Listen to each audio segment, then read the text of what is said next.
Hi అండి, welcome to my channel series ideas one more vlog. ఈ వ్లాగ్లో గిరి ప్రదక్షిణ గురించి మొత్తం డీటెయిల్ వీడియో ఈ వీడియోలో అప్లోడ్ చేస్తున్నాను, తప్పకుండా చూసేయండి. మేము దర్శనం చేసుకున్నాక భోజనం చేసేసి రూమ్కి వచ్చేసాము. అక్కడ కొద్దిసేపు రెస్ట్ తీసుకున్నాక మళ్ళీ 5:30కి అలా స్టార్ట్ అయిపోయాము గిరి ప్రదక్షిణ కోసం. ఇక్కడ గిరి ప్రదక్షిణ చేయడానికి ముందుగా మనం రాజగోపురం దగ్గరికి చేరుకోవాలి.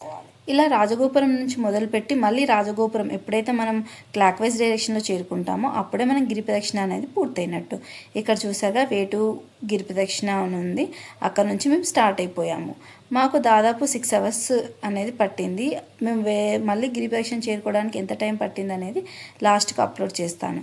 ఇక గిరి ప్రదక్షిణలో చూడవలసినవి దేవాలయాలు, మందిరాలు ఇవన్నీ కూడా ఒక్కొక్కటిగా నేను ఎక్స్ప్లోర్ చేస్తూ ఉంటాను. మీరు కూడా నాతో పాటు చూసేయండి. ముందుగా మనము గిరి ప్రదక్షిణ అనగానే మనం తప్పకుండా చూడవలసినవి అష్టలింగాలు. 8 లింగాలు: ఇంద్రలింగం, అగ్నిలింగం, యమలింగం, నైరుతిలింగం, వరుణలింగం, వాయులింగం, కుబేరలింగం, ఈశాన్యలింగం. అందులో మొదటిది ఇంద్రలింగం. ఇది చూసారుగా, ఇంద్రలింగాన్ని మొదటగా దర్శనం చేసుకున్నాము. ఇక్కడ చేరుకోవడానికి దాదాపు మనకి 35-40 minutes టైం అనేది పడుతుంది. అలా మేము ఇంద్రలింగాన్ని దర్శనం చేసుకున్నాక మళ్ళీ నెక్స్ట్ అగ్నిలింగం దగ్గరికి వెళ్ళిపోయాము. అగ్నిలింగాన్ని చేరుకోవడానికి కూడా చాలా టైం అనేది పడుతుంది. ఇక్కడ మనం వెళ్ళడానికి దాదాపు ఇంకొక 1 hourలో మనం అగ్నిలింగం దగ్గరికి చేరుకుంటాం. ఇక్కడ మొత్తం కూడా వెళ్తూ ఉంటే చిన్న చిన్న టెంపుల్స్, దేవాలయాలు అనేవి ఉంటాయి. వినాయకుడు, అమ్మవారి టెంపుల్స్ ఇవన్నీ కూడా ఉంటాయి. ఇక్కడ చూసారుగా డైరెక్షన్స్, మనం ఎన్ని కిలోమీటర్స్ నడిచామనేది కూడా ఇక్కడ డీటెయిల్గా ఉంటుంది. ఇక గిరి ప్రదక్షిణ చేయడానికి టోటల్ 14 kilometers అనేది మనం నడవాలి. 14 kilometers దాదాపు 5 to 6 hours మనం కంప్లీట్ చేయవచ్చు. ఇక ఆ తర్వాత మేము వెళ్ళింది అగ్నిలింగం దగ్గరికి. ఇదే 2వ లింగం, అష్టలింగాల్లో 2వది. అగ్నిలింగం కూడా దర్శనం చేసుకున్నాము. ఈ లింగాలన్నీ దర్శనం చేసుకోవడానికి మ్యాక్సిమం మనం 3:34 ఆ ప్రాంతాన స్టార్ట్ అయితే మనం అష్టలింగాలని మొత్తం కూడా ఓపెన్గా ఉన్నప్పుడే కంప్లీట్ చేయొచ్చు. కాకపోతే మేము వెళ్ళింది 5:30 కాబట్టి మేము అన్ని దర్శనం చేసుకోలేకపోయాము. ఎన్ని దర్శనం చేసుకున్నాను అనేది కూడా ఈ వీడియోలో అప్లోడ్ చేస్తాను. ఇక ఆ తర్వాత అలా నడుచుకుంటూ వెళ్తుంటే స్వామివార్లు కూడా మనకి దర్శనం ఇస్తారు. వీళ్ళందరూ కూడా మహర్షులు. వీళ్ళందరినీ కూడా మేము దర్శనం చేసుకున్నాము. మీరు కూడా చూసేయండి.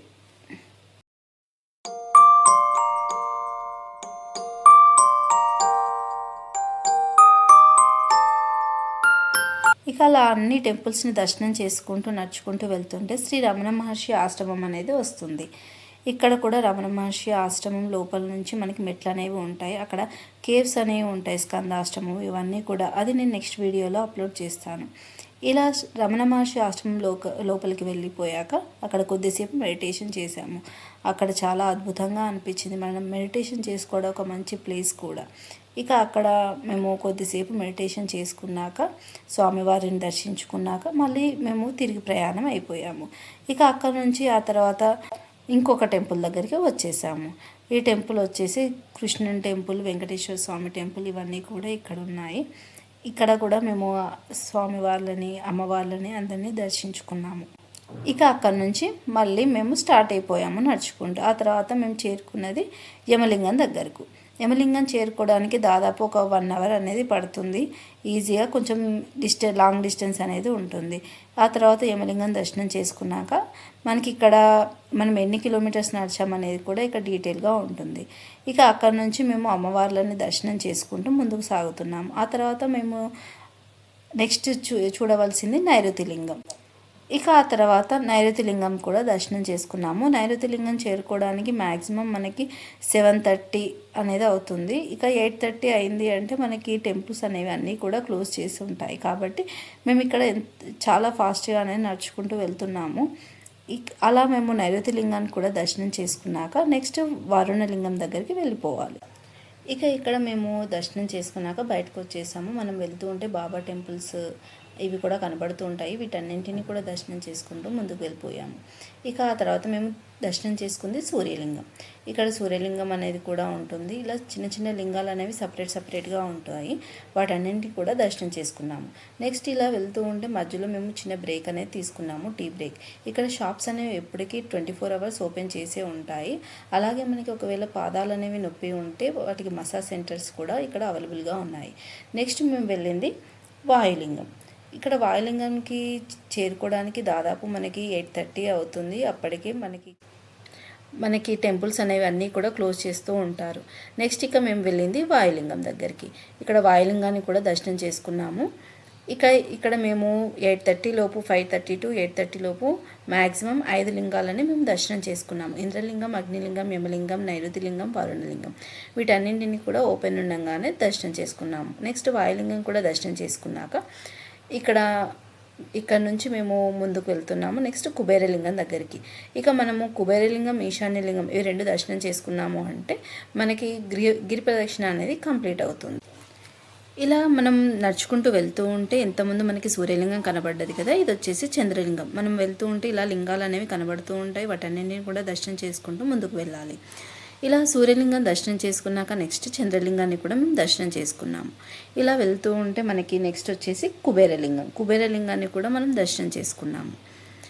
ఇక ఆ తర్వాత నెక్స్ట్ వచ్చేసి మోక్ష మార్గం కూడా దర్శనం చేసుకున్నాము. మోక్ష మార్గం నుంచి వస్తే మన పాపాలు ఏవైతే ఉంటాయో అవన్నీ తొలగిపోతాయని భక్తుల యొక్క నమ్మకం. ఇలా మోక్ష మార్గం ద్వారా కూడా మనం ఇక్కడ దర్శనం చేసుకుంటున్నాము. దానికి ఇక్కడ క్యూ లైన్ అనేది ఉంది. ఇలా మోక్ష మార్గం ద్వారా వెళ్ళాక ఇక్కడ నుంచి నెక్స్ట్ వచ్చేది ఈశాన్యలింగం. ఇక్కడ గిరి ప్రదక్షిణ చేసేటప్పుడు వాటర్ బాటిల్స్, అలాగే ఫుడ్ ఐటమ్స్ ఇవన్నీ కూడా ఇక్కడ అవైలబుల్గా ఉంటాయి. వాష్రూమ్స్ కూడా ఇక్కడ అవైలబుల్గా ఉంటాయి. మనం గిరి ప్రదక్షిణ చేస్తూ ఉంటాము కాబట్టి మనకి చేతిలో వాటర్ బాటిల్స్ కూడా ఎక్కువగా మోయలేము కాబట్టి ఇక్కడ వాటర్ బాటిల్స్ కూడా అందుబాటులో ఉంటాయి. ఇక మేము ఈశాన్యలింగం దగ్గరికి వచ్చేసాము. ఇదే ఈశాన్యలింగాన్ని కూడా దర్శనం చేసుకున్నాక మళ్ళీ మనం రాజగోపురం దగ్గరికి వెళ్ళిపోవాలి. అలా రాజగోపురం దగ్గర చేరుకునేసరికి మాకు దాదాపు 11:45 అనేది అయిపోయింది. ఇలా నడుచుకుంటూ రాజగోపురం దగ్గరికి వెళ్ళిపోయాము. మాకు మ్యాక్సిమం టైం గిరి ప్రదక్షిణ వచ్చేసి 6 hours జర్నీ అనేది పట్టింది. ఇక్కడ మేము కొద్దిగా రెస్ట్ తీసుకుంటూ అలా మెల్లిగా వెళ్ళిపోయాము. ఇక మేము అక్కడ నుంచి రూమ్కి అనేది వెళ్ళిపోయాము. నెక్స్ట్ వ్లాగ్లో మేము కేవ్స్కి వెళ్ళాము. ఆ వీడియో కూడా నేను అప్లోడ్ చేస్తాను, తప్పకుండా చూడండి. గిరి ప్రదక్షిణ చేయాలనుకునేవారు తప్పకుండా గిరి ప్రదక్షిణ అనేది చేయాలి. చాలా అద్భుతంగా ఉంటుంది. ఏ టైంలోనైనా మనం గిరి ప్రదక్షిణ అనేది చేయొచ్చు. ఈ వీడియో కనుక మీకు నచ్చినట్లయితే లైక్ చేయండి, షేర్ చేయండి, కామెంట్ చేయండి. Thank you.